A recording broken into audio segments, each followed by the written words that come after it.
ত্রয়োদশ জাতীয় সংসদ নির্বাচনের জন্য চূড়ান্ত ভোটার তালিকা সোমবার প্রকাশ করা হবে বলে জানিয়েছেন নির্বাচন কমিশনের সিনিয়র সচিব আখতার হোসেন। দেশের রাজনৈতিক দলগুলোর মধ্যে কোনো বিভেদ তৈরি হয়নি বলে দাবি করেছেন আমির খসরু মাহমুদ চৌধুরী।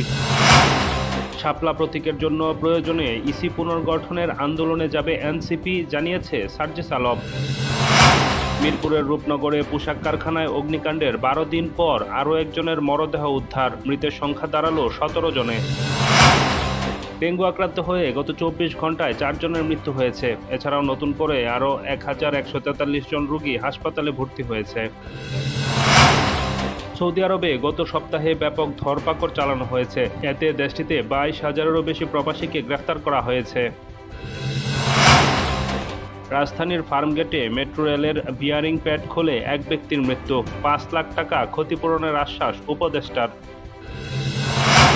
সাভার জাতীয় স্মৃতিসৌধের সামনের ফুটপাতের চাঁদার টাকা যাচ্ছে বিএনপি নেতা ও পুলিশের পকেটে।